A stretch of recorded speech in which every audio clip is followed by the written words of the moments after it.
the beautiful girl that I met made in Japan. The beauty of her face was beyond my wildest dreams. Kak izin minta waktunya sedikit untuk wawancara pertanyaan ya Kak. Ya boleh. Ini Kak yang pertama itu, nah jika gerakan anti plastik ini kayak seorang pemimpin di Medan Kak, seperti apa gaya bicaranya? Terus Kak, apa dia itu yang seseorang yang galak atau bisa dibilang fair atau seseorang yang humoris? Terus Kakak mana yang lebih bisa dengarkan gitu? Kalau menurut saya sih kalau dari seorang pemimpin itu ya mungkin harus lebih tegas gitu ya. Apalagi dalam mengelola sampah di lingkungan Medan ini. Terutama kalau di lingkungan Medan ini kan juga orangnya keras-keras gitu ya. Jadi harus kita kerasin juga biar supaya tahu kalau sampah di Medan ini banyak gitu. Jadi sih. Menurut Kakak apa yang Kakak lakukan dengan tumpukan plastik belanjaan yang sudah menumpuk di rumah?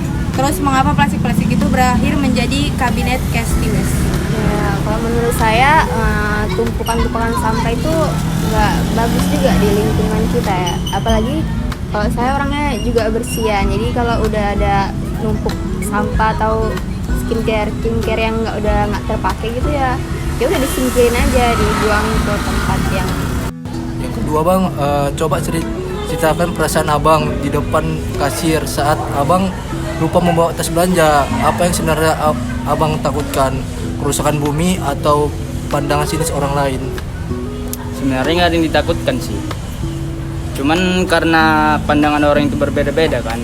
Pandangan orang kadang ada busuknya, ada baiknya juga. Jadi sebenarnya yang ditakutkan itu pandangan orang lain aja.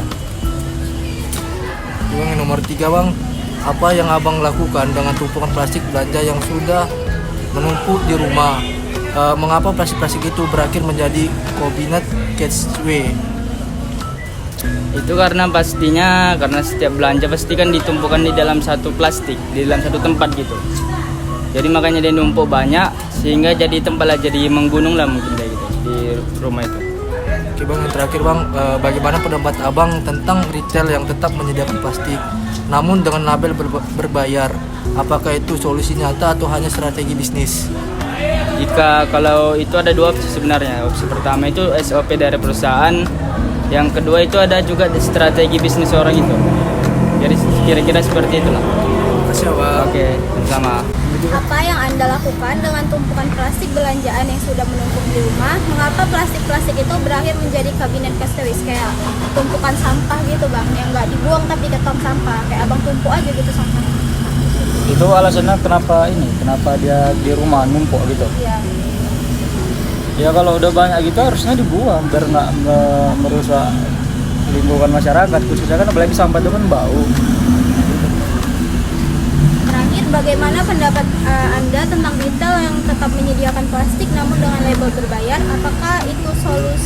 Apakah itu solusi nyata atau hanya strategi bisnis? Nah itu tadi balik ke nomor 2 pertama. Tadi kan saya bilang ada perusahaan yang menyediakan plastik untuk keperluan perusahaannya itu. Ya nomor 5 menurut saya itu hanya untuk keperluan bisnis. Baik, terima kasih Pak. Like cherry blossoms blooming in the mountain in the early spring.